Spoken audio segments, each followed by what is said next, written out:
This is Christian Gomez with the New American Magazine. Soy Cristian Gomez con el Nuevo Americano Magazine. Now, if you watch the Democratic debate, the first of the two with the circus show going on, you may have heard many Democratic presidential candidates pandering to Latino voters by speaking in Spanish. Well, today we have with us Luis Miguel, author with the New American Magazine, who wrote one of several articles on the website about the Democratic Party debate. In fact, our top headline today is Who Won the Dem Debate? And with us we have Luis Miguel. Luis, thank you for joining us today on the program. Well, thank you for having me, Christian. I'm excited to be here. Big fan of your show. So what were your thoughts about the Democratic candidates introducing themselves, some of them in Spanish in that first debate, and making remarks in Spanish to appeal to the Latino community? What were your thoughts about that? Well, I've got to admit, it was probably one of the few refreshing moments of comic relief that we had during the debate. You know, ever since Trump came on the scene in debates, I've forgotten how boring debates couldn't be before the age of Trump. And I was almost falling asleep with those. Really, a lot of people called it a circus. I wish it had been a circus. I wish I could have had those 2 hours of my life back. Now, with regards to the Democratic debate, you mentioned how boring it was. I believe the president on Twitter stated just as much in as his response to the debate, did he not? Oh, that's right. That's right. A lot of people ask the question, who won the debate? Both debates, who won them? But in reality, I hate to repeat what others have said, but the reality is that at the end of the day, it was President Trump who won. There really was no one on those stages who is capable of being the president. And as another one of our writers said on A New American today, it really is President Trump's race to lose at this point. Yes. Yes, the Democrats are in a race to pick who is going to lose to the president. The question is maybe picking someone who won't lose as badly as another potential Democratic candidate. Now, with all 20 of these individuals on the stage on two separate nights, was there any distinction that you noticed among any of the presidential candidates? Or did we just hear a room filled with parrots repeating the same leftist, socialist talking points? Was there any distinction between any of the candidates that stood out as, okay, this one's a little not as radical as the other ones, perhaps? Well, there's some interesting moments, I have to say. And I think for me, as with many Americans, it was the first time that we saw some of these people, heard them speak in person rather than just reading their quotes in the papers. And so it's very interesting seeing them. A lot of times you can gauge a lot by a person, by how they carry themselves, how they speak. Whether that person who might seem good on paper is actually leadership material, the kind of people that voters are going to choose and get behind come the real election season. And so with some of them, for example, Beto O'Rourke, who was the new kid on the block not too long ago, but seeing him just come apart during that first debate, he came across as weak, indecisive, vague, and I think it really hurt him. Probably sealed his fate, to be honest with you. Whereas you had someone come out like Julian Castro, who a lot of people, at least not me, had really given much thought to. But, relatively speaking, because honestly everybody was, to put it in President Trump's words, low energy on both of those stages. But relatively speaking, Julian Castro, a strong performance compared to those other candidates, and we might see some results from that. It's a little bit early. Maybe in the coming days and weeks, Castro might start to rise a bit. We might end up seeing him on that main stage in the upcoming debates. This was certainly an opportunity for some of the lesser-known candidates to get their voices heard on stage with the top-tier candidates that have been spoken about, like Elizabeth Warren or Joe Biden on the second day, Vice President Joe Biden, that is.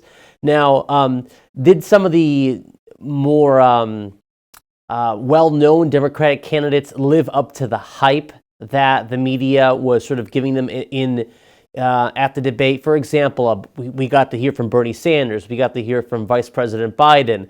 A lot of talk about these candidates potentially being one of the two being the nominee, more so than the other candidates. Did any of them, would you say, really solidify their place as the nominee? Or is it kind of vague at this point? Does it seem like some of the new candidates have an opportunity to potentially beat some of these better-known entrenched Democrats? Yeah, I think it is kind of up in the air to some degree still. I mean, definitely Biden hurt himself during this last debate a little bit. You know, there was that exchange that went on him and Harris, and frankly showed a moment of weakness. Bernie was Bernie. I don't think he really moved the needle much. Although I think that can be said to some degree with a lot of the guys on the main stage. You know, I'm not sure as far as being hype, living up to the hype. Frankly, a lot of these candidates are nothing more than a hype. Kamala Harris, for example. You know, a lot of people are talking about Kamala, but the fact is, you know, the people most talking about her are the media themselves. I think there's a very clear agenda there by the media. They've chosen her as one of their pet candidates, and they're doing what they can to give her the spotlight that she needs, the favorable coverage to get ahead in the race. Absolutely. A lot of these candidates seems like they're being groomed for the presidency, but like Hillary Clinton, but things didn't turn out so well for her in 2016. Um, so, with regards to the Democratic candidates that we saw speaking on the stage now, should one of them be elected president of the United States, one of the first things that a new president does when he or she would be sworn in is take an oath to defend the Constitution of the United States, to take an oath to defend the Constitution of the United States. Now, is there any hope that any of these candidates would live up to that oath of office, or would they break that first commitment on day one, would you say? Yeah, not a chance. Day one, hour one. You know, and in all fairness, you could say the same for most Republican candidates and presidents we've had over the years as well. But honestly, when you look at people, you know, the fact that everybody on that stage last night says that they're in support of giving full health coverage to illegal aliens, you know, the amount of complete disregard for our Constitution is absolutely mind-boggling at this point. There's simply, on the Democratic side, it's just been a complete breakdown, in my judgment, of really allegiance or commitment to the Constitution and to constitutional principles, a complete subversion of the party. Absolutely. There is no hope with any of these candidates, it looks like. I wouldn't be surprised if at the third or next debate that the Democratic candidates have, they all rush to the left of the stage to see, to sort of prove or vindicate their radical credentials by seeing who can stand more to the left, because that's virtually what we heard from all of the candidates was a lot of pandering and a lot of taking radical positions. Very few candidates try to come across as sounding like a reasonable, moderate voice. They all seem to be going hard left. And that, would you say, will help a Democratic presidential candidate, or do you think that will help them in the 2020 election? Final question. Yeah, no, it's a fantastic question. You know, I think it'll definitely be a help for them in the primary. I mean, the reason they're doing it is because they can see very clearly that there's been a leftward surge among their electorate, among the Democratic base, has become much more progressive, much more liberal, much more accepting of socialism and of big government. And so they're giving the people, their voters, their primary voters, what they want. Now, as to how it's going to play out in the general, it might end up hurting them in some of the battleground states that they need to win, places like Pennsylvania. However, that's 2020. Looking forward in a few years, you know, we don't know exactly how it's going to play out if we continue to have the kinds of demographic shifts and shifts in voter mentality that we've been having as a result of things like illegal immigration and the indoctrination of our schools. If those things continue unchecked, if patriots don't do anything about those things, then eventually the American public is going to become much more accepting of the things that we now consider to be radical progressivism, radical socialism, are going to become the norm. And people like Bernie, people like any of these other guys are going to become basically shoo-ins for the presidency. Although I did want to say one thing, and you know, talking about candidates, Tulsi Gabbard has become a popular name among a lot of people. You hear a lot Some of say she's like the conservatives. Ron Paul of the left. What do you think about her and that type of comparison? Well, I have to say, unfortunately, I hate to break people's hearts. and the ideas that they have get rid of people's heroes.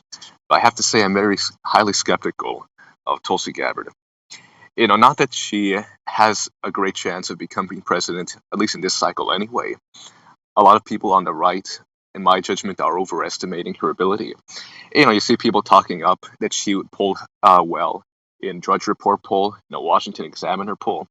Naturally, those polls skew to the right. They're polling conservatives. That's like saying a HuffPost poll from the 2016 race if it said that John Kasich was the leading candidate. That would have The been like taking Republicans, that. yeah, absolutely. Yeah, it would have been like taking that. But the thing about Gabbard is, in my view, and I think there's evidence to suggest it, is that she is controlled opposition. For one thing, and this should be a huge alarm bell for people who follow the New American, who follow the John Birch Society, is that Gabbard is a member of the Council on Foreign Relations. Wow. As a matter of fact, in April 2016, Gabbard she hosted a CFR briefing over in Honolulu. So she's a CFR member, as I'm sure many of you know, the Council on Foreign Relations, one of the chief organisms of the deep state for both the recruiting and putting people in government. To build world with the government. goal. So Exactly. all this rhetoric on her part about ending wars, no foreign wars, non-intervention, that's all smoke and mirrors, deception. So we shouldn't be fooled by that.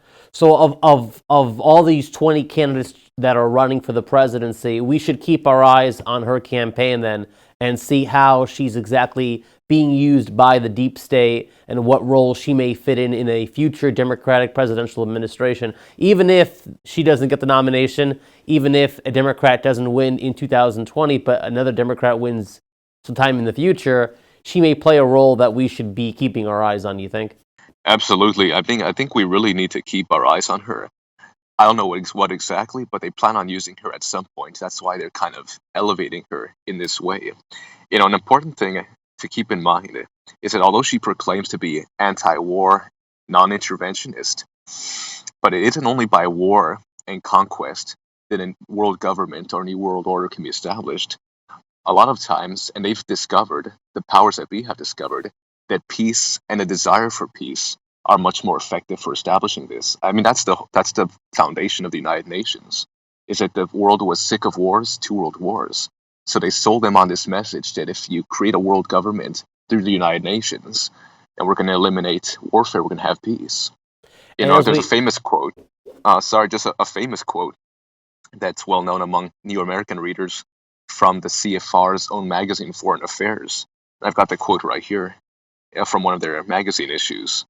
Obviously, it says, obviously, there's going to be no peace nor prosperity for mankind as long as the earth remains divided into 50 or 60 independent states.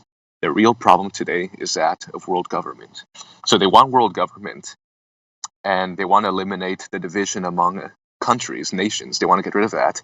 And ostensibly, what is their purpose? To create, quote, peace and prosperity. And so, Tulsi Gabbard, she supports the Paris Accord, the Paris Climate Accord. She supports the United Nations. The United Nations.